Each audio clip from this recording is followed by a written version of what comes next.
De um belo dia, me telefonou um diretor de relações públicas, naquela época chamava o diretor de comunicações corporativas, era relações públicas, né?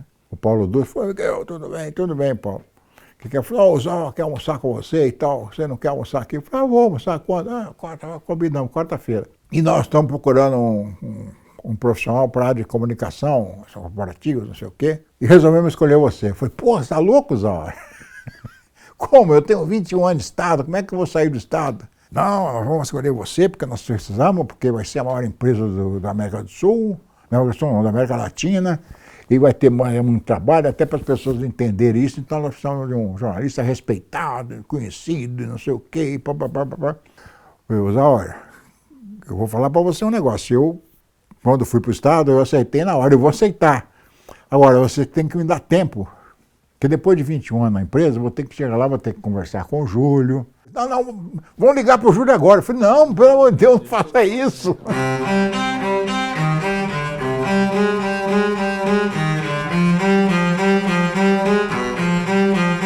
Eu sempre tive uma relação muito próxima com a indústria, eu sempre fui muito curioso. Eu visitava as fábricas, queria saber como era feito o automóvel. Eu visitei várias fábricas. Por exemplo, quando o Escort foi fabricado no Brasil, os primeiros robôs para montar o carro foi a Ford que trouxe de São Bernardo. E a Volkswagen, conhecia bem a Volkswagen, e a Mercedes, tinha amigos na Mercedes, o presidente da Mercedes era amigo meu. Aí eu fui para a fábrica, cheguei lá, era a ala 2, onde tinha diretoria, parei lá, bem na porta, lá na Chieta. Subi para o almoço e tal, não sei o que, conversa daqui, e tinha um almoço chamado o Rittersaal, que era a sala de almoço e tal. Aí o Zó falou: não, nós vamos para o Rittersaal, vou almoçar na minha sala. Fomos na sala dele, só eu e ele. O Zó sempre foi uma pessoa muito simpática, né? Era um cara agradável, bonito. Aí o Zó começa a me falar: sabe que está acontecendo muita coisa. Ele já tinha tido uma coisa que foi muito comentado, ele dizendo que a indústria automobilística no mundo inteiro ia se unir, que ia ter só 5, 6 grandes fabricantes em 20, 30 anos. Ele falou: olha, você sabe que tem muita coisa acontecendo na indústria automobilística no mundo inteiro e tal. Então é um negócio importante que vai acontecer no Brasil. Eu falei: o que é? O Donaldson e o Calhan era o presidente mundial da Volkswagen. A Volkswagen do Brasil foi a primeira fábrica da Volkswagen fora da Alemanha.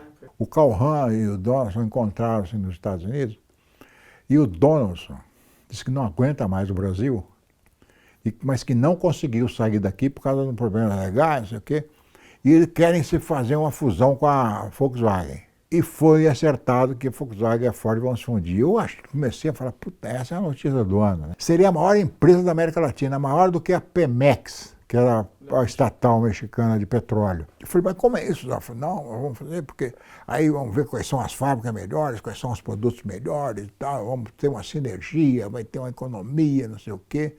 A Volkswagen naquela época era uma empresa, a maior empresa automobilística brasileira. Tinha 60%, tinha 44 mil funcionários na Anchieta. E eu falei: vai ser a maior empresa da América Latina, não sei o quê e tal. E assim vai ser o seguinte: eu vou ser o presidente, e o Booker, que tinha substituído o Valgueri, da Ford, vai ser uma espécie de um presidente adjunto, né? Vai ser chamado de presidente também. E as duas empresas, a Volkswagen ia ter 51 e a Ford 49. E a diretoria vai ser dividida entre Volkswagen e Ford.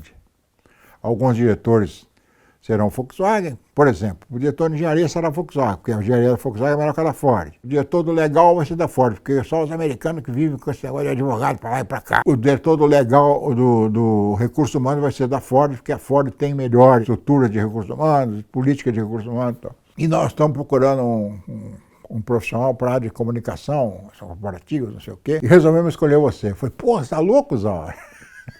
Isso foi em janeiro de 87. Aí ele me disse que o nome da empresa era Auto Latina, que a primeira reunião foi no dia 12 de fevereiro.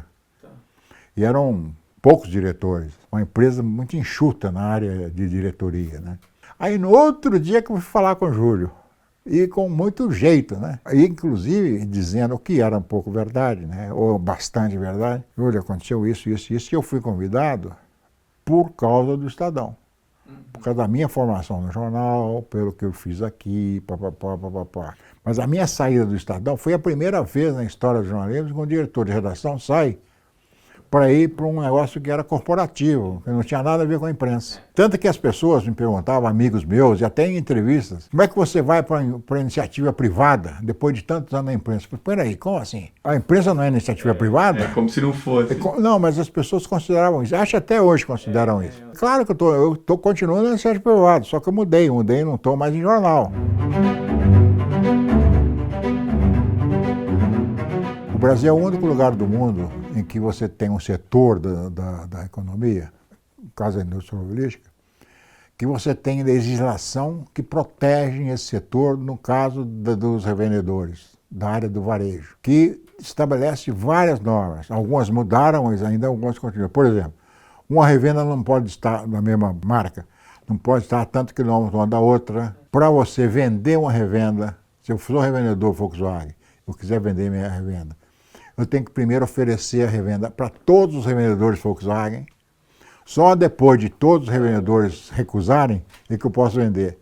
Mas se eu vender para você, depois de todos recusarem, todos os revendedores têm que concordar que você seja revendedor. Se você mora no Morumbi e resolve comprar de um amigo seu um carro da Volkswagen, ou da Tatuapé, ou da Volkswagen, ou da Ford, ele tem que pagar para o revendedor uma parte do lucro da venda, uma parte da margem da venda. Sabe? Era uma coisa de louco, era uma reserva de mercado absurda, que o Collor, inclusive, que acabou com parte dela.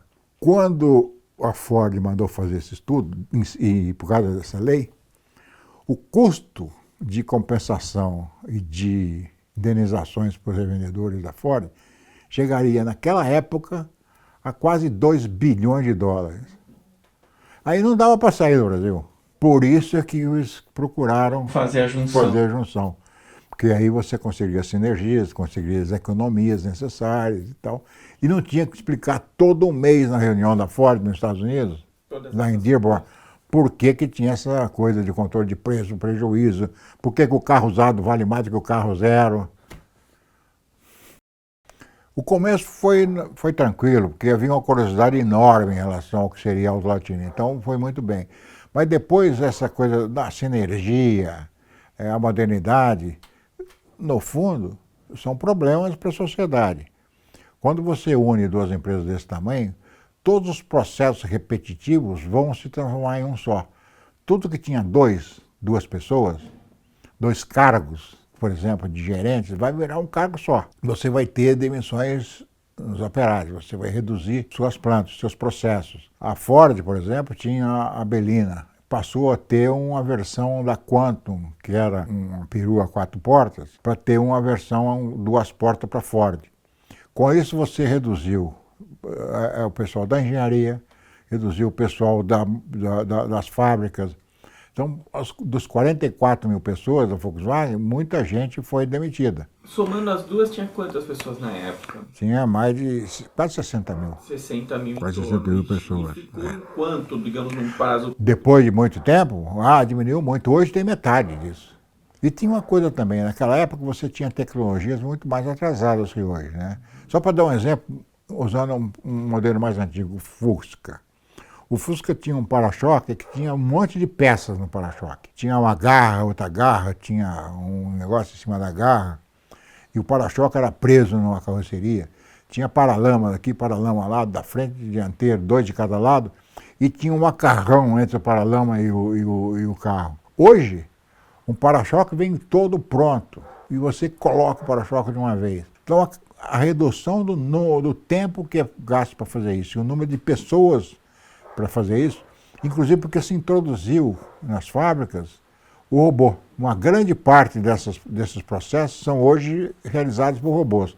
A solda, por exemplo, é feita por robô que, além de ser muito mais eficiente, muito mais produtivo, ele tem uma coisa muito melhor que o homem. O homem, cada vez que ele vai soldar uma coisa, ele dá um tempo que difere, que é diferente nas várias vezes que ele dá um ponto de solda.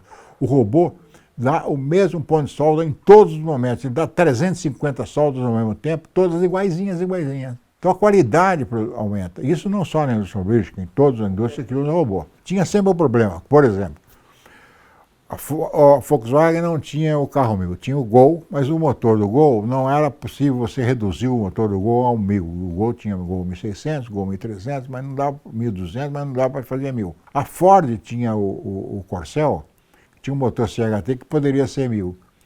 A Volkswagen queria usar o motor CHT da Ford para o Gol, mas os revendedores da Ford não queriam que se usasse o motor Ford no carro da Volkswagen. Tinha também o inverso. Quando a Ford lançou o Versalhes, os revendedores da Volkswagen não queriam que fosse o motor da Volkswagen no Versalhes. Foi uma enorme discussão com os revendedores Volkswagen, que usavam a imprensa toda para fazer pressão.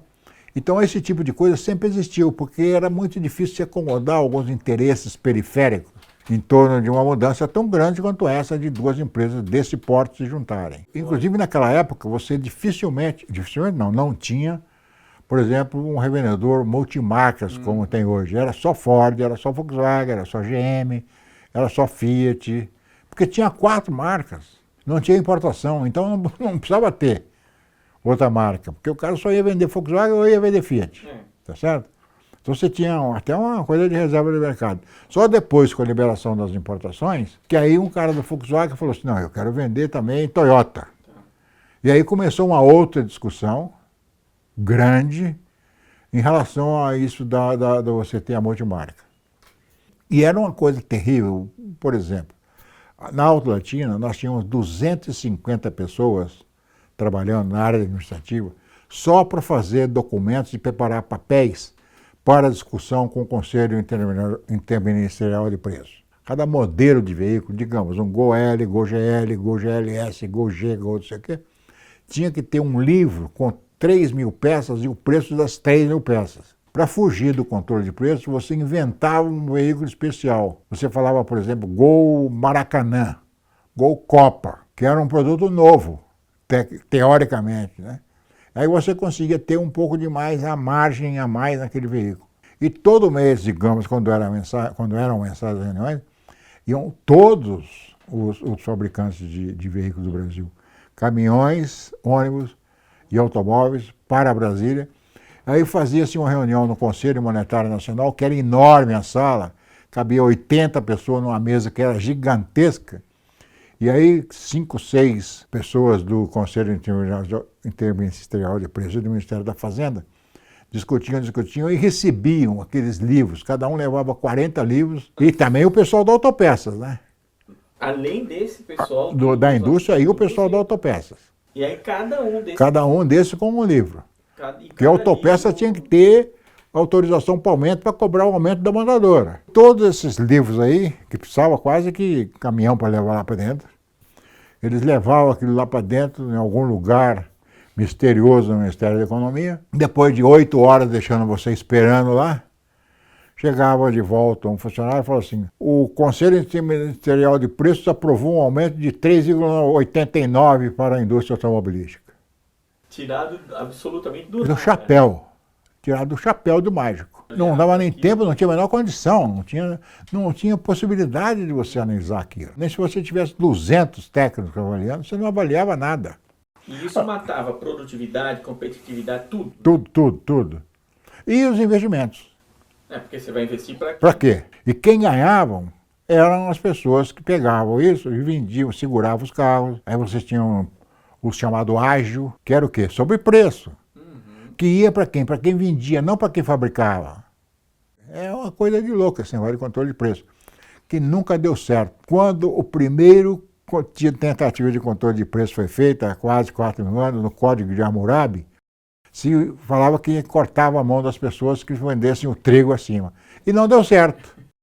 Porque quando o Collor abriu a economia, até porque ele recebeu de mão beijada do Maílson de Nóbrega, a importação, por exemplo, a importação dos veículos era um programa que foi desenvolvido pelo Maílson, que era ministro da Fazenda do Sarney, que ele disse para mim, e ele me mostrou o decreto pronto, isso era em outubro, novembro, antes da eleição do Collor, falou assim, nós estamos com isso aqui pronto, mas eu não posso soltar isso porque o governo está desmoralizado. E estava mesmo, estava tentando chegar ao fim do governo, para passar o governo para o Collor. Porque ninguém vai levar a sério uma proposta de importação liberação de importação da economia. Ele entregou isso para a Zero e a Zero implantou. E aí começa a abrir a economia. Quando você abre a economia, não pode ter controle de preço, porque como é que você vai controlar o preço de um produto que está sendo feito no exterior?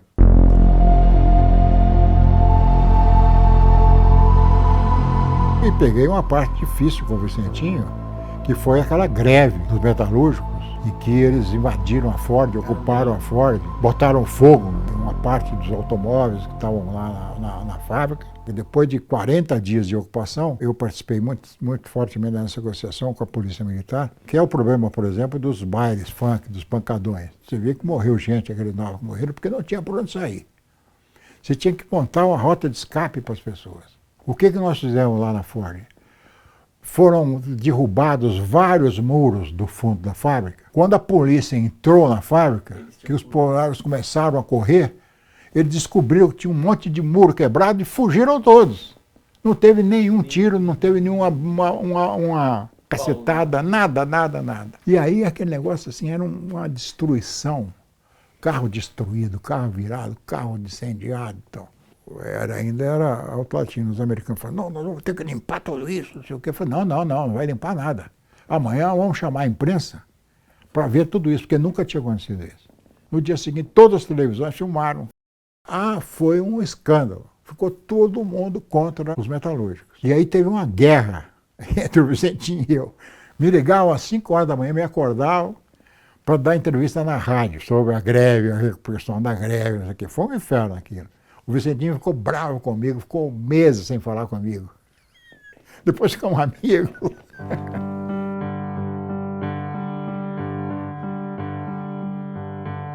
Que foi uma ideia que eu apresentei ao Marinho na época, que veio do Estadão. Porque os jornais já faziam isso. O jornal nunca pagava hora extra. O jornalista só pode trabalhar 5 horas, mais 2 horas extra, 7 horas por dia. Então, por exemplo, se você ia cobrir uma enchente, deu 7 horas, falei, paro, vou embora e vem outro no meu lugar. Não tem isso. Ficava trabalhando até de noite, de madrugada. Tinha um incêndio enorme, o Andral, o Joelma. Eu ficava lá 14, 15, 16 horas. Tinha uma crise no fim de semana, eu ficava o fim de semana trabalhando. Aí ele falou assim, você trabalhou um dia a mais? Pois não, então você vai ter 2 dias de folga esse mês. Tudo na base do fio do bigode. Quando nós fomos discutir que precisávamos, né, não podiam pagar hora extra em crise, eu falei, ô Marinho, vamos fazer uma coisa como se faz nos jornais. Eu nem sabia se os outros jornais faziam isso. Eu imaginei que faziam. Teve uma discussão enorme no sindicato, né, e aprovaram o banco de horas. Depois de um outro avanço impressionante, que foi a redução de jornada e a redução de trabalho. É evidente que nós sabíamos que você não pode propor para um trabalhador reduzir 25% do salário dele, com ele reduzindo 25% do trabalho. Se reduz 25% do salário, ele não paga as contas, não paga a farmácia, não paga a escola do filho, não paga as contas. Nós não podemos fazer uma proposta dessa para o sindicato. Nós temos que inventar uma maneira de ser palatável, de ser aceitável para o sindicato. O que nós fizemos? Nós pegamos os 12 salários, juntamos com mais o 13º, foram 13 salários, juntamos com mais as férias, 14 salários, mais o PLR, que era quase um salário, juntamos tudo isso e dividimos por 12. Deu uma diferença de 2% a menos do salário. Fomos com essa proposta para o sindicato, depois de 2 meses de discussão, aceitaram. Foi a primeira vez que se fez uma redução de salário e de trabalho no Brasil com o sindicato dos metalúrgicos. Né?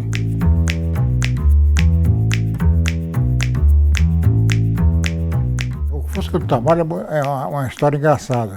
Uma parte da minha família é de Juiz de Fora, em Minas. Minha família é toda de Minas, né? De Ponte Nova, e de Juiz de Fora, Ouro Preto, Zona da Mata. E eu tinha um tio, que já morreu há muito tempo, que era amigo do Itamar. Quando já tinha aquele começo de conversa de Collor, e movimentos contra o Collor e tal. E ele me ligou e falou, Miguelzinho, o povo de todos os meus parentes me chamam Miguelzinho por causa do meu pai. Miguelzinho ouviu uma conversa aqui com o Itamar, lá no bar, dizendo que se ele for presidente, ele vai falar com o Volkswagen para fazer voltar o Fusca. Eu falei, Orlandinho, mas que maluquice. Ele falou, ele falou isso e tal. Eu falei, que coisa estranha. Por desencargo de consciência, embora achasse aquilo meio fora de propósito, escrevi um texto e fiz 6 cópias para 6 diretores da Alto Latina, dizendo, olha, um parente meu, que é amigo do Itamar, veio de fora, viu os comentários sobre o Fusca e tal, não sei o que. Bom, ninguém nem respondeu. Acharam também, acho que tão fora de propósito, que ninguém respondeu, ninguém se manifestou.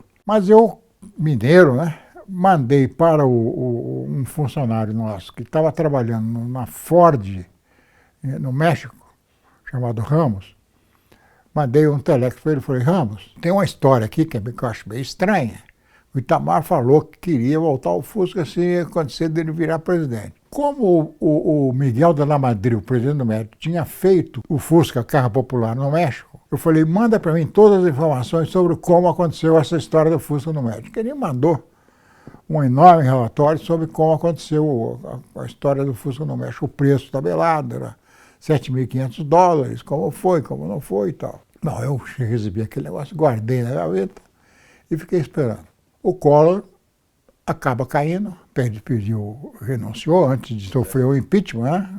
Horas antes, e o Itamar tomou posse. O presidente da Alto Latina era um jeito chamado Pierre Derismet, que era um belga que tinha vindo da Bélgica para ser o presidente da Alto Latina. Eu não falei nada para o Pierre daquele fax que eu tinha mandado para todo mundo. Mas aí eu estava lá à noite, já 8 horas, ele já tinha saído. Sobe um segurança na minha sala, e eu era o único diretor que estava assim, senhor Miguel, ligaram do Palácio do Planalto para o seu Derismet. Eu disse que já tinha ido para casa, pediu o telefone, eu disse que não podia dar, então estou falando com o senhor. Então, eu liguei para o Pierre na casa dele. Pierre, ligaram aqui do Palácio do Planalto para falar com você. Claro que é o presidente. Puxa vida, o que será que ele quer comigo? Eu acho que é a história do Fusca. Eu falei, não é possível. Falei, de qualquer forma, ele está esperando que você ligue. Ele ligaram daqui, você liga para ele e tal. Ele me liga meia depois e falou, Miguel, incrível. É assim para mim ir para Brasília amanhã. Eu vou com você. 7 horas da manhã nós vamos sair daqui. Aí fomos para Brasília. Chegamos lá, fomos para o Palácio. Fomos recebidos pelo Augusto Marzagão, que era o secretário de comunicação do Itamar. Eles eram muito amigos. Sentamos na mesa, aquela mesa que tem a presidência. Isso era logo depois da posse dele? Tipo semanas? Foi meses depois. Estavam lá o Marzagão na reunião. Estava o de Perra Martins, que era o advogado-geral da União. E aí ele falou assim, doutor Smith, eu queria fazer um pedido ao senhor. Eu queria que o senhor voltasse a produzir o Fusca. O Pierre ficou absolutamente perplexo, né? O pior sonho dele tinha se realizado, né? Ele falou, mas presidente, é muito difícil, porque nós não temos mais os ferramentais. O Fusca já parou de fabricar há muito tempo.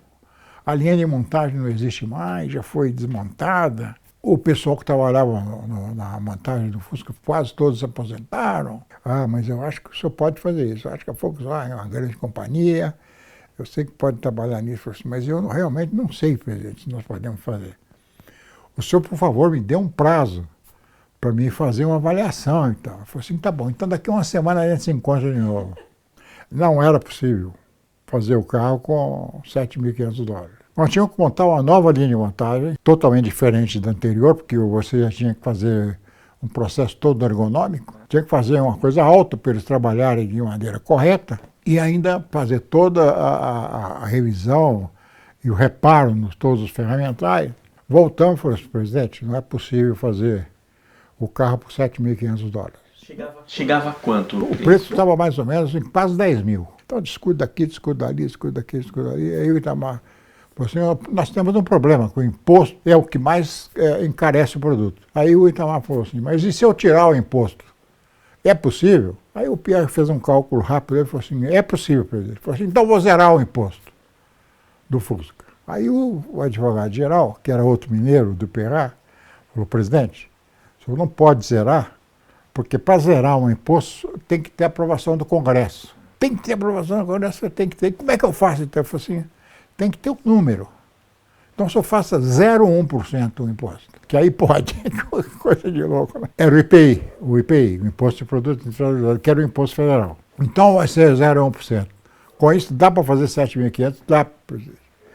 Só que tem uma coisa, porque tinha a concorrência, né? que era o carro popular.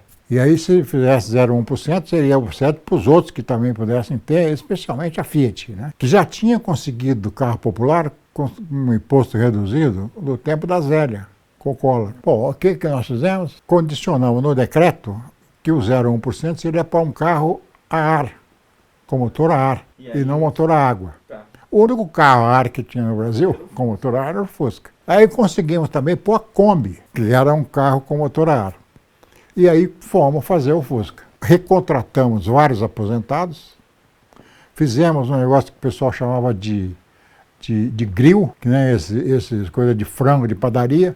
O Fusca levantava, virava de cabeça para baixo para fazer em toda a colocação de escapamento, não sei o que e tal, e foi lançado o Fusca por $7.500, e que foi um sucesso, né?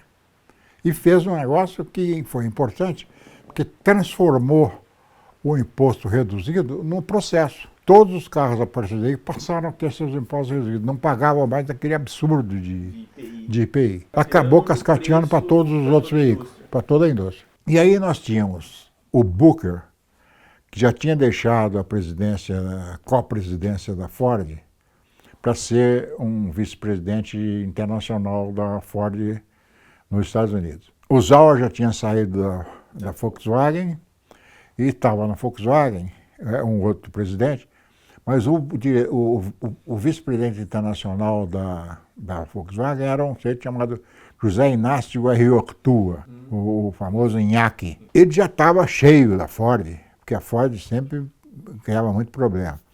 E ele, numa das reuniões do board, que vinham tanto o Booker quanto o Arriortua para o Brasil, eu me lembro que eu estava com o Booker na minha sala, que o Booker eu já conhecia desde o tempo de Alto Latina. E o Booker estava conversando comigo, amigavelmente e tal, 9 horas da manhã, antes de começar a reunião do board, quando entra o Inhaque na sala. O Booker, Miguel, saí da sala, eles se fecharam da sala, ficaram 1 hora conversando, saem da sala dizendo, está decidida que a Alto Latina vai terminar.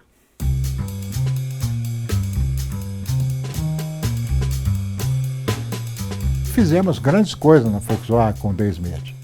Fizemos a fábrica de caminhões de Resende, que eu fui coordenador da escolha, inclusive, da cidade. Fizemos a fábrica de São José dos Pinhais, no Paraná, para fazer o Gol. E fizemos a fábrica de motores, que até hoje produz motores, exporta grande parte para a Alemanha, em São Carlos. A fábrica de Resende, a fábrica de caminhões, ela tem um conceito diferente. Ela não são os empregados da Volkswagen que fazem o caminhão. São os fornecedores que estão lá dentro da fábrica. Então, o funcionário da Volkswagen deve ter uns 100, 120. Todos os outros são dos fornecedores. Então, empregos diretos na fábrica são 3 mil. Tá. Indiretos são 15 mil. É a maior empregadora de Resende, até hoje.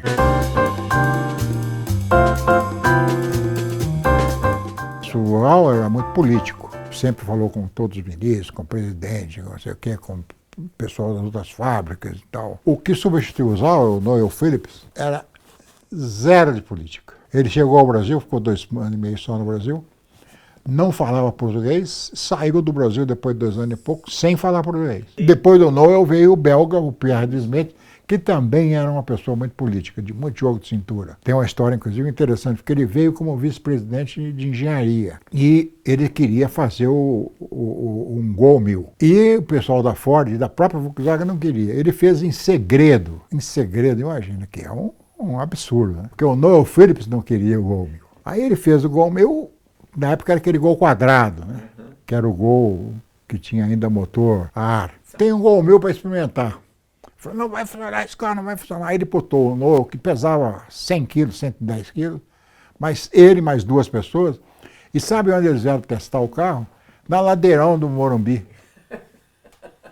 Para ver que ele subia com 4 pessoas. Incluiu o Noel, que tinha 120 quilos. E aí aprovaram o Gol. Esse foi o teste do... Foi o teste do Gol. Não, e ele era já também o perfil mais do Sauer. O perfil mais do Sauer, muito perfil do Sauer. Tanto que quando o Pierre chegou, a primeira pessoa que ele se encontrou, as 2 pessoas, né, foram com a Charlotte comigo, porque ele chegou e fomos jantar com a mulher dele e com ele num restaurante. Ele começou a receber Veja, revistas brasileiras, e começou a estudar português para chegar ao Brasil falando português. É uma coisa incrível. Ele voltou para a França, ele foi da saúde da Volkswagen, ele tinha a chance de ser presidente da Volkswagen na Alemanha. Aí ele viu que tinha uma certa dificuldade e foi convidado pela Renault para ser o presidente da Renault na França. Saiu da Renault para ser o presidente da Anfavia, da Associação dos Fabricantes de Veículos da Bélgica. Morreu há pouco tempo. Depois do Pierre veio uma figura horrorosa. A Volkswagen sempre foi uma empresa muito política, com muita política interna. O presidente da Volkswagen nessa época era um sujeito chamado Wolfgang Piëch, que era neto do Porsche.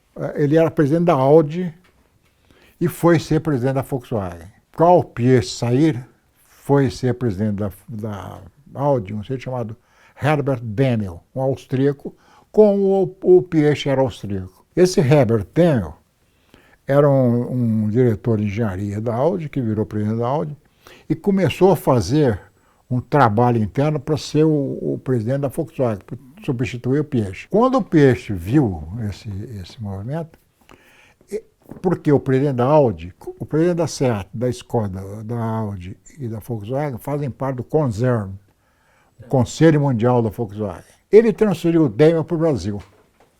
Como o Brasil era uma subsidiária, não tem direito a fazer parte do conselho. Ele veio para cá de castigo e estava puto com isso. Ele odiava o Brasil, falava isso, que ele não gostava do Brasil, não gostava dos brasileiros. Ele era um sujeito horroroso. Pra você ter uma ideia, esse sujeito, que eu acho que ele é louco, porque imagina, o cara era presidente da Audi, de repente ele vem ser presidente da Volkswagen, que tinha uma fábrica de caminhões. Caminhão? Vender para motorista de caminhão? Ele odiava a fábrica de Resende, nem ia lá. Ele resolveu que ele tinha que vender a fábrica de Resende.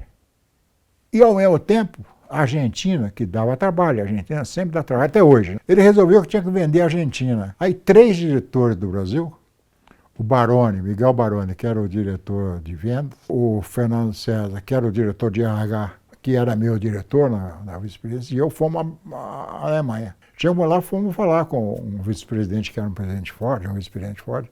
Falou, olha, está acontecendo isso, ele quer vender a Volkswagen. Bom, qual foi a decisão da Volkswagen, do Piëch, presidente? Tornou a Volkswagen de Resende independente, ligada à Volkswagen da Alemanha, que fabricava caminhões, da área de LKW, que é a área que faz caminhões, e tornou a Argentina independente do Brasil. Ele ficou sem as duas áreas.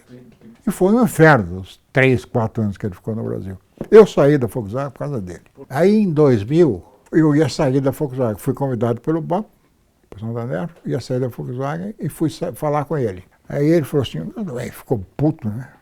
Falei, muito bem, então, só que você não vai receber o bônus. Porra, eu tinha trabalhado o ano inteiro e tinha direito ao bônus, que já era, ia sair em janeiro, né? Eu falei, você não pode fazer isso, é ilegal isso. Eu não vou pagar. Ele falou assim, olha, Dema, você está me deixando muito satisfeito. Por quê? Porque eu sempre quis falar uma coisa para você e você está me dando a oportunidade de falar hoje. Ele falou, o que é? Eu falei assim, nós nos vemos nos tribunais. Ele ficou puto, né? Eu saí de lá. O diretor porque eu era o vice-presidente, mas tinha um diretor do legal, né? Chamei o Ricardo Carvalho e falei, Ricardo, você se prepare, porque eu vou sair daqui hoje, vou dar uma coletiva dizendo que o Daimler falou que não vai me pagar o bônus. E eu vou dar uma entrevista dizendo isso e dizendo que eu estou entrando na justiça contra a Volkswagen. Então você se prepare para se defender, que eu já vou pedir demissão, vou entrar na justiça e dar uma coletiva. Falei, pelo amor de Deus, não faça isso. Bom, não sei o que eles fizeram lá, não participei dessa coisa. Olha, está tudo certo, vão pagar o bônus para você. Aí pagaram o bônus. E eu saí da Volkswagen. A minha secretária, elas anotavam os telefonemas numa lista, num papel. Um dia estava lá uma lista, Henri Gonzalez Santander. Naquela época o Santander era o 14º banco brasileiro. Tanto que todo mundo falava Santandré. Né? Não, Santander. Não conhecia o cara, não respondi, pô, não vou ligar para Gonzalo de Santander. Deve ser alguém querendo que eu aplique, eu sou vice-presidente da Volkswagen, deve achar que tem dinheiro. Uma semana depois, de novo, Luiz Gonzalez de Santander. Também não liguei. Aí eu recebo um telefonema do Voire Guimarães, que tinha sido chefe de reportagem do Jornal à Tarde, trabalhamos juntos, é um grande cara. Falou, Miguel, o irmão do Luiz tá ligando aí para falar com você, ele tá ligando para você e você não atende. Eu falei assim, eu não atendo, porque liga um tal do Henri Gonzalez do Santander Eu não vou atender, ele precisa conversar com muita urgência com você. Aí eu liguei, pô, aqui é o Luiz Gonzalez, sou irmão aqui é o Henrique Gonzalez, sou irmão do Luiz. Eu queria que você viesse aqui conversar com o Gabriel Jaramillo, nosso presidente. Eu falei, mas o que é? Ele falou, eu não posso dizer. Primeiro que eu não sei, segundo que se eu soubesse também eu não podia dizer. Aí me ligou a secretária do presidente, falou, o senhor pode vir aqui? Eu falei, posso. Quando?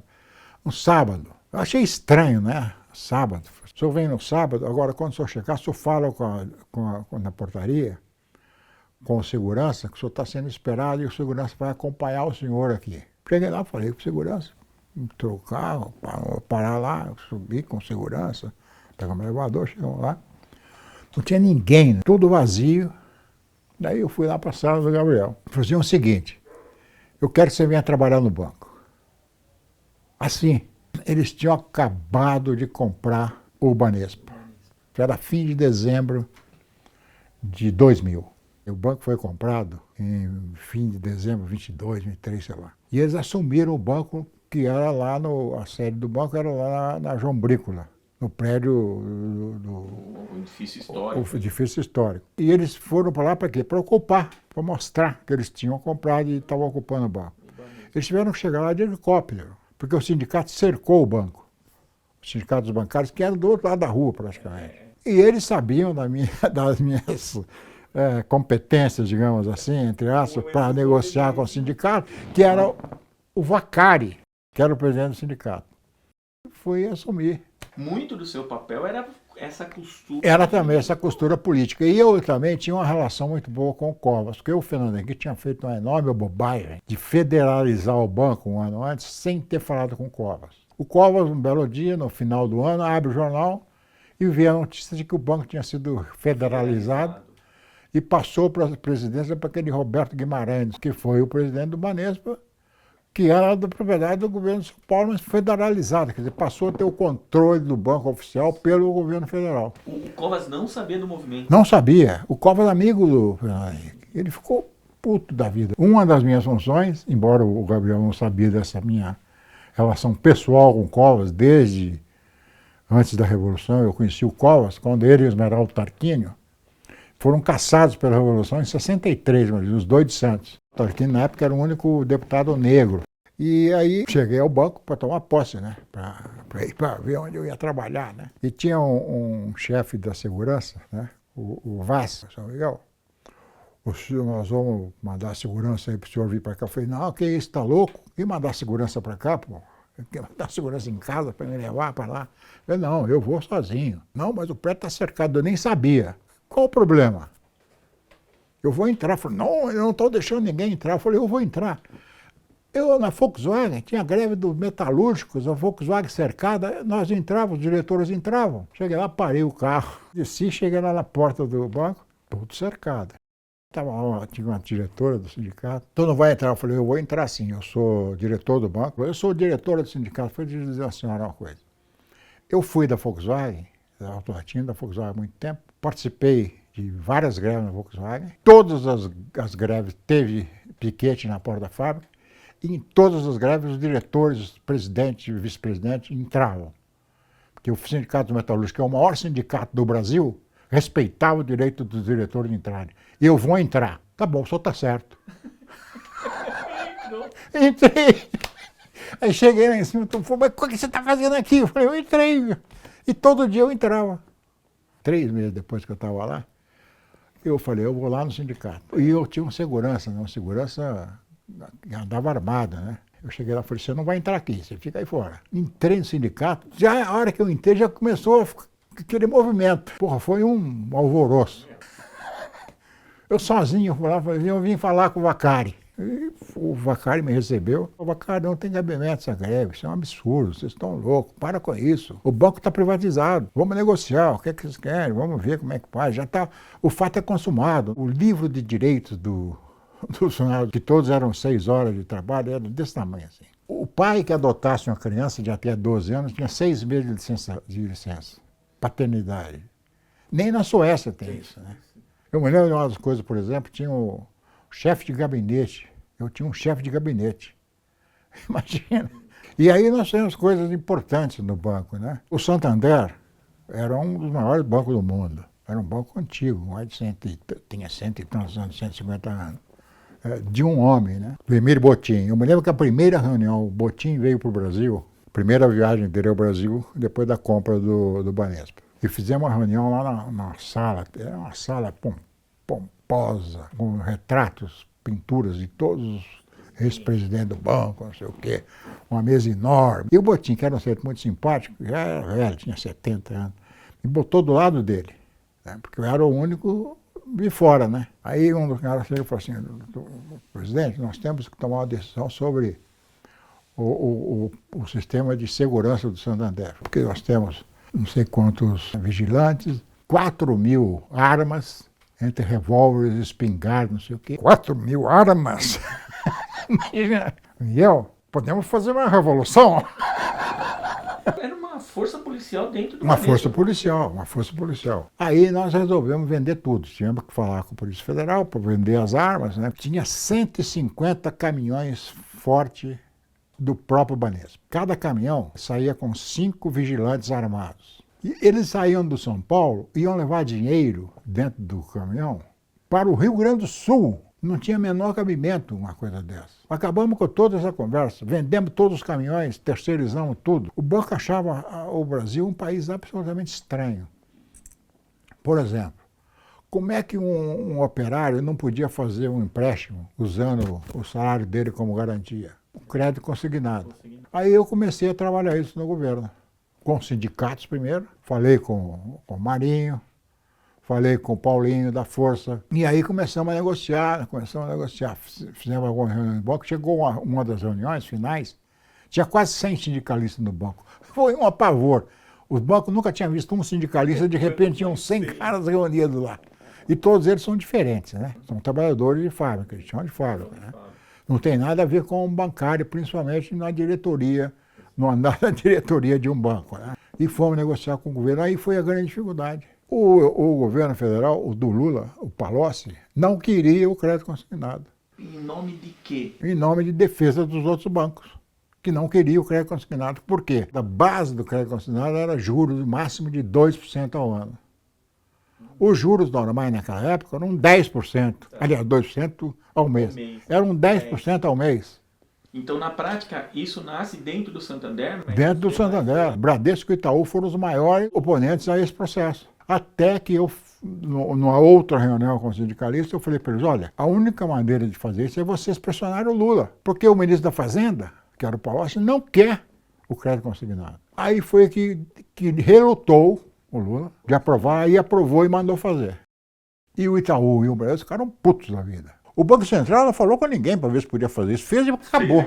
Mas também tem do outro lado, né? O Banco Central, no caso do crédito consignado, e o Ministério da Fazenda, foi que impediram durante meses que houvesse o crédito consignado no Brasil. Porque o crédito consignado só era do Banco do Brasil com as prefeituras, muitas prefeituras do país inteiro, e com os funcionários do governo federal. E os bancos estaduais, tipo o Banespa, com os funcionários do Estado. E os bancos privados não podiam fazer crédito consignado, que é um negócio absurdo, porque você cobrava do trabalhador os juros de mercado, que eram altíssimos.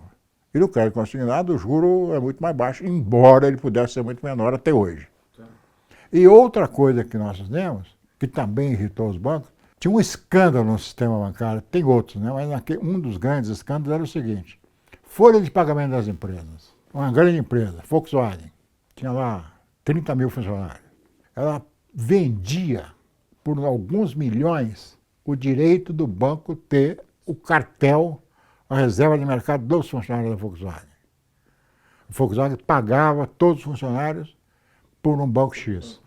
O banco X tinha pagado a Volkswagen não sei quantos milhões para ter esse direito. Isso aconteceu com todas as empresas, o Votorantim, com todas as empresas acontecia isso. Nós, inclusive, participávamos disso, porque o Banespa já participava. Mas nós achávamos que isso era um absurdo. O dinheiro não era da empresa, era do empregado. Então, como é que você obrigava o empregado a ter conta num banco, e se ele quisesse mudar, todo mês ele tinha que ir no banco fazer uma carta e o banco cobrava dele para transferir para a conta dele? Nós resolvemos acabar com isso. E como é que se acaba com isso? Nós resolvemos fazer a transferência de titularidade, a portabilidade da conta, que foi outra luta, porque Porque nem o Banco Central queria isso. O Meirelles não queria isso. Os caras não trabalham para os consumidores, trabalham para um grupo econômico. É um absurdo isso. O Banespa tinha tudo quanto é tipo de problema, né? Tinha 800 grandes devedores do Banespa e eu fui encarregado de cobrar essas 800 dívidas. Então tinha um departamento de cobrança de dívidas no Santander. Tinha bilhetes de ex-governadores autorizando empréstimo para empresas, para pessoas físicas. Uma delas, por exemplo, era o empréstimo que o Quercia fez para o João Conrado Amaral Gugel, para fazer a fábrica da Gugel aqui em Limeira, que ele nunca fez. Pegou o dinheiro? Pegou o dinheiro nunca foi pago. 20 milhões de dólares, era dinheiro. Tinha uma dívida com o Canhedo, que foi um empréstimo também feito pelo Quercia. Quando o Canhedo comprou a VASP, ele emprestou dinheiro para o Canhedo comprar a VASP. Que a gente podia fazer, né? Vai lá e pede um empréstimo e compra a empresa. E o Canhedo não pagou. Mas eu conhecia pessoas que conheciam o Canhedo e que podiam pressionar o Canhedo. Porque nós fazíamos o seguinte, as dívidas eram assim, 50 milhões. 50 milhões era correção monetária, juros, não sei o quê. Era uma loucura você fazer isso. Então a gente eliminava o juro, eliminava a correção monetária e reduzia a dívida para um terço, um quarto da dívida. Então a dívida do Canhedo era muito mais, mas no fim ficou reduzida a 16 milhões, uma coisa assim, de reais. Ele deu o cheque. Eu cheguei lá com um banco com os 2 cheques. Todo mundo falou, ele recebeu o cheque do Canhedo. E aí eu fiz 2 cheques desse tamanho e pus na minha sala. O cheque do Canhedo. Aí tinha 2 da área jornalística. Um deles a Gazeta Mercantil. E eu era muito amigo do Luiz Fernando. Marquei com o Luiz Fernando, fui lá conversar com ele, lá no pé da Gazeta. Miguel, você sabe, dificuldade, papapá, não sei o quê. Eu falei, mas esse prédio aqui, ele dá de garantia, né, na dívida. Não, esse prédio aqui é alugado. Eu falei, alugado aqui da Listel, que era das empresas telefônicas brasileiras, né. Aí eu ligo para o presidente da Listel, olha, eu queria saber como é que essa história, vocês alugaram para a Gazeta Mercantil, e nós temos uma dívida aqui com eles, nós queremos ver como é que a gente recebe. Eu falei assim, Miguel, é o seguinte, eles alugaram o prédio, pagaram o primeiro mês e nunca mais pagaram. Tem 10 anos que eles não pagam. E o pior, ele falou, eles sublocaram 2 andares para Peugeot. E ganham em cima. Cobra o aluguel da Peugeot e não passou para a gente. Falei, puta vida, e agora como é que faz para pagar isso? Aí eu voltei lá, né? Não dá, né? O prédio realmente é da Listel, confirmaram. Você nunca pagou aluguel, pô. Como é que nós vamos resolver essa história de dívida, né? Vamos fazer um negócio, Luiz. Nós vamos publicar todos os nossos balanços na Gazeta Mercantil de graça. Vocês vão dar as páginas de graça para o banco. E nós vamos descontar da sua dívida. Fechamos um acordo com ele. E aí foi pagou a dívida. O outro era o Domingo. Lá da 3. Domingo Guararapes. Que fez um empréstimo, que também foi com essa, para comprar as máquinas da MAN. Fui lá negociar com o Domingo, que também é amigo meu, foi Domingo, precisava negociar, legal, tem dinheiro, não sei o quê, também tinha pagado 2 ou 3 prestações. Ele tinha um negócio com a terra, até você falou outro dia, lembra? A terra eles tinham um valor de $1 milhão para receber da terra. Ele passou esse $1 milhão para nós. Ele transferiu um recebível. Um recebível de $1 milhão para nós e publicidade, isto é, e não é dinheiro. Tá. Uma, por exemplo, foi com a prefeitura. O Covas, quando foi prefeito de São Paulo, ele comprou, sei lá, 700 ônibus, 600 ônibus, uma barbaridade de ônibus em nome da SP-Trans, financiados pelo Banespa. Na época, em 2000, estava no balanço da SP-Trans R$1 bilhão. Um bi de reais. Aí na terceira reunião, a Sayad, que sempre não foi muito de pegar no duro, né? Passou para o chefe de gabinete de negociar. Quem era o chefe de gabinete dele? Fernando Haddad. Começamos a negociar, reduzimos a dívida para 160 milhões, imagina. De 1 bilhão e 200 para 160 milhões. Pagar em 4 vezes. Uma prestação a cada 6 meses. Não ficaram satisfeitos, continuam negociando. Aí o que nós fizemos? Nós tínhamos um pepino, um mico, que era aquele prédio onde é hoje a prefeitura, que era o chamado Banespinha, que era um prédio muito bonito, mas que você não tinha o que fazer com ele. Era um prédio praticável. Nós vamos dar o prédio de presente para a prefeitura. 25 milhões. o valor do prédio. E ainda fizemos uma pintura, reformamos lá para o lugar onde ficaria o prefeito, não sei que andar, nono andar, sei lá. Fechamos o negócio. Teve que ser aprovado pela Câmara. Foi aprovado por unanimidade na Câmara. A Marta pagou a primeira prestação, pagou 40 milhões, 6 meses depois ela pagou outros 40. Aí é eleito Serra, amigo meu, desde 63, desde que ele era da Uni. E leva para ser o secretário de administração o Clóvis Carvalho, e também amigo meu, que foi o chefe da Casa Civil do Fernando Henrique. Um belo dia o Clóvis me liga e fala, Miguel, preciso conversar com você. E eu já sabia que eles não tinham pagado a terceira prestação. Fomos lá na prefeitura, chegou lá no escritório do Clóvis e tal, queria pedir um favor. Falei, o que é, Clóvis? A única coisa que nós não fizemos para entregar para a prefeitura foi a reforma e a modernização dos elevadores. Nós queremos fazer uma modernização aqui, vamos gastar não sei quanto, não sei o quê. Eu queria que vocês aprovassem. Falei, não vamos aprovar. Pô, como assim? Não vamos aprovar. Infelizmente, eu sou seu amigo, sou amigo do Serra, mas não vamos aprovar. Por quê, pô? Por uma razão muito simples, vocês não são mais donos do prédio. Pô, como assim não somos donos do prédio? Se você vê o contrato que nós assinamos com a prefeitura, se vocês não pagassem uma das prestações, o prédio voltaria automaticamente para o banco. Vocês não pagaram a terceira prestação. O que eu acho lamentável, porque vocês mandam cacete no PT toda hora. O PT pagou as duas primeiras prestações e vocês do PSDB não pagaram a terceira. E ainda ficaram sem o prédio. Pelo amor de Deus, não pode fazer um negócio desse, foi esse Clóvis, tem que fazer. E outra, eu estou sendo seu amigo, porque se eu permitisse que vocês fizessem a reforma, você ia ser preso por concussão. Você está usando o dinheiro público num prédio privado. Pagou a terceira prestação e pagou a quarta. Né? E fizeram a reforma no elevador. E aí nós fizemos uma outra grande coisa no Banespa, que foi um PDV, que foi a primeira empresa a fazer PDV no Brasil, foi a Volkswagen, que foi um sucesso na época. No Banespa todo mundo trabalhava 6 horas por dia, quase todos os bancos privados eram 8. No interior, a grande maioria dos funcionários do Banespa, eles ou eram advogados, ou eram dentistas, ou eram médicos, então eles trabalhavam 6 horas no Banespa e depois eles iam para o escritório de advocacia, para o consultório médico, o consultório dentista. Era um bico o banco. 8.500 pessoas saíram do banco. E o PDV do banco era uma coisa inacreditável. Tinha gente que ia receber R$1 milhão em 2002, 2001. Você imagina. Se nós fôssemos aceitar os 8.500, o banco parava. Não tinha como funcionar. Aí eu me vi na ridícula situação de ir lá no Vacari, para negociar com o Vacari, que em vez de fazermos o PDV todo de uma vez em junho, ou julho, não, estendeu o PDV até fevereiro, para fazer escalonado para o banco não parar de funcionar. Claro, ele aceitou. E aí fizemos um PDV escalonado durante 8 meses. Depois nós fizemos um projeto para convencê-los a aplicar o dinheiro no próprio Santander. 90% aceitou pôr dinheiro no Santander.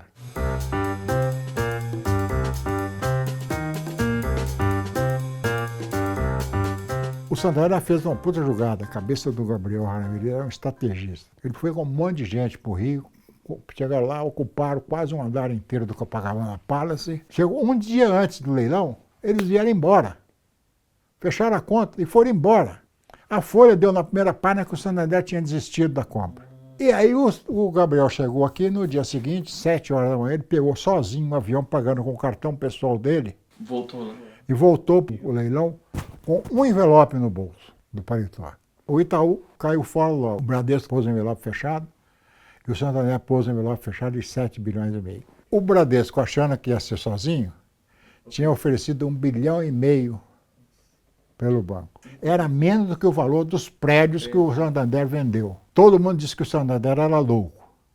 O Botim disse para mim, ele falou assim, Miguel, eu não ia pagar 1 centavo a mais, nem 1 centavo a menos. Os 7,5 bilhões era o que valia o banco. Em 2 anos, o banco recuperou o que tinha pago. O fato de eu ter vindo de uma indústria automobilística que tinha uma relação histórica, sempre foi, mesmo com todos os problemas, com todos os conflitos, etc., com trabalhadores, com sindicatos, etc., principalmente uma empresa alemã, em que o presidente dos sindicatos dos operários alemães tem um assento na diretoria executiva da Volkswagen, portanto tem uma relação completamente diferente, ajudou muito a levar uma visão desse tipo para o Santander. que passou de repente a ser o quarto maior banco privado nacional. Ajudou também o fato de que os executivos do Santander não tinham o passado que os outros tinham nos grandes bancos, que eram e são ainda um cartel. Para ter uma ideia de como era cartel, eu, como vice-presidente do Santander, eu tive um assento automático na diretoria da FEBRABAN, a Federação Brasileira de Bancos. Em 2001, houve a eleição ao presidente. Eu propus na FEBRABAN que nós fizéssemos um debate entre os diretores dos bancos, a FEBRABAN, com os candidatos a presidente. Eu só me recusei a fazer o debate com o Garotinho, que achava que o Garotinho era demais para qualquer um debater com ele. E a história provou que eu tinha certa razão, pelo menos. Bom, então fomos. Ciro Gomes tinha lá um certo número de diretores de bancos e tal. Depois foi o Serra, tinha muito mais, porque todo mundo do sistema é PSDB, tá certo? Claro, né? E aí o Lula. Bom, o Lula lotou, tinha gente de pé, sabe?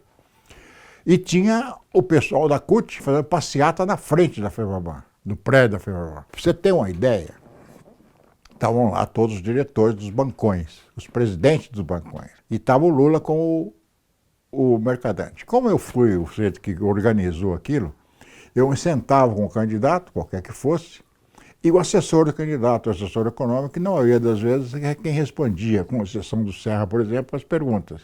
Nenhum presidente e vice-presidente de nenhum banco nunca tinha conversado com o Lula. Eles estavam vendo pela primeira vez? Pela primeira vez, eles estavam vendo o Lula a 30 metros de distância. É uma coisa inacreditável. Você vê o outro mundo em que eles vivem, ou viviam. Mudou. Inclusive, no tempo que eu estava lá, você percebia essa mudança grande, né? Mas você vê o afastamento que esse pessoal tinha da sociedade, é uma coisa inacreditável. E você tem um outro problema que é o seguinte, fala-se muita concentração bancária no Brasil, mas os jornais, eu, os coleguinhas, eu faço até um reparo sério a eles, não conseguem pensar, especialmente quando se trata de números, né? O jornalista é meio burro para números, né? Sempre foram, eram e continuam. Falam toda hora em concentração bancária no Brasil. Sabe qual é a concentração bancária dos bancos públicos? Principalmente Caixa Econômica do Brasil? Eles têm 50% do mercado. Os outros 50% são divididos entre todos os bancos privados. Então, que raio de concentração bancária é essa? É uma coisa inacreditável, né? É que quando vão falar de banco, para os jornalistas, para a imprensa de modo geral, como se fosse Banco do Brasil e Caixa Econômica não são bancos, são uma coisa assim etérea. E a relação dos bancos privados com esses bancos é como? Não existe. Não existe. Você ia na reunião da FEBRABAN, estava lá o Banco do Brasil, a Caixa Econômica dificilmente aparecia. O Banco do Brasil ia lá só para dizer que estava. E dentro da FEBRABAN, a relação com bancos que são essencialmente brasileiros, com bancos de bandeira de fora, havia uma distinção? Ah, mas não tem dúvida, era uma coisa terrível. Quando o Santander assumiu a posição de quarto lugar, e, portanto, teria direito, em determinado momento, a ser presidente da FEBRABAN, você não imagina a crise que foi. Porque já tinham saído dali os bancos quatrocentões, né? Não era só em relação aos bancos estrangeiros. Por exemplo, em relação ao Bradesco, os bancões sempre foram muito contra. Porque é um banco que veio de pobre, sabe? Não veio de gente, de embaixadores, sabe? De nomes de quatrocentões, como os Mercantil, sabe? Como os Moreira Salles. Então sempre foram contra. Chegou a ter uma associação de bancos brasileiros que eram os bancos estrangeiros, que faziam um pouco contraponto com a FEBRABAN, que era uma federação de bancos brasileiros. Não devia ser Federação Brasileira de Bancos, devia ser Federação de Bancos Brasileiros. Você tem que ver a história do Santander e de outros bancos americanos e tal, o Santander tinha 150 anos. Começou com um pequeno banco em Santander, de uma família, que foi se expandindo, comprou banco no mundo inteiro e veio comprando bancos na América Latina. Comprou banco no México, comprou banco na Colômbia, Argentina, Chile, Peru, e finalmente comprou no Brasil. E estava acostumado com um mercado muito aberto, porque na Europa tem uma competição. Os bancos alemães, os bancos espanhóis, os bancos portugueses, os bancos ingleses, eles operam na Europa inteira. Então você não tem um cartel, você tem uma verdadeira concorrência. Nos Estados Unidos é a mesma coisa. Nos Estados Unidos você tem bancos da cidade, que concorrem com os grandes bancos americanos, com o JP Morgan, Morgan Stanley, com o Citibank. E aqui no Brasil não. Você tinha uma concorrência muito pequena. Se bem que também é decisivo para a falta de crédito o processo do governo. Por exemplo, depósito compulsório. O governo obriga os bancos a depositarem no Banco Central uma grande parte do recurso que eles arrecadam com os depósitos das pessoas que fazem lá.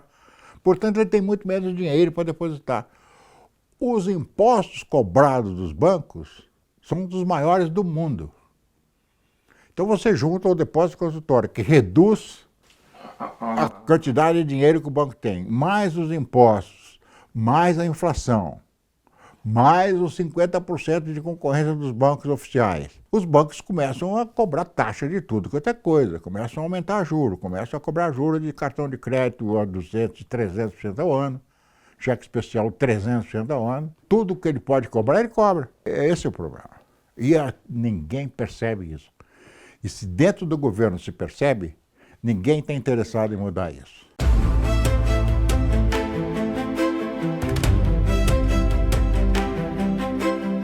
Foi um negócio surpreendente, porque eu nunca imaginava, não esperava, né? Eu estava no escritório, foi em março de 2007, e eu recebi um telefonema do Gilberto Carvalho. Carvalho. Você pode vir a Brasília amanhã? Eu falei, o que é? Eu falei, não sei, ele não falou o que era. Aí eu fui para Brasília, cheguei 10 horas, 11 horas da manhã no Palácio, eu entrei, o Lula aquele jeito dele, tudo bem, que eu conhecia bem do sindicato dos metalúrgicos por causa do Volkswagen, né? Senta aí, tal, aí, sentei. Daqui a pouco entrou o Furlan. Aí, ô Furlan, tudo bem? Você conhece o Miguel? Conheço, sou amigo dele, não sei o que e tal, senta aí, tá bom. Você sabe que o Furlan está saindo do governo e eu estou te convidando para o lugar dele. Eu falei, puta merda, Lula, mas assim, boa. E aí, de repente, entra a Dilma, que era secretária da Casa Civil, né? Chefe da Casa Civil. Então, estou convidando ele para ir para o governo, no lugar do Furlan. Lula, eu preciso ver, pô, eu preciso falar com o banco, eu preciso falar com a minha família. Não, mas eu não tenho muito tempo não. Então, voltei de lá, cabelo em pé, né? Aí eu falei pro Gabriel, ele tem que aceitar. Então eu falei pro Charlotte e quase apanhei.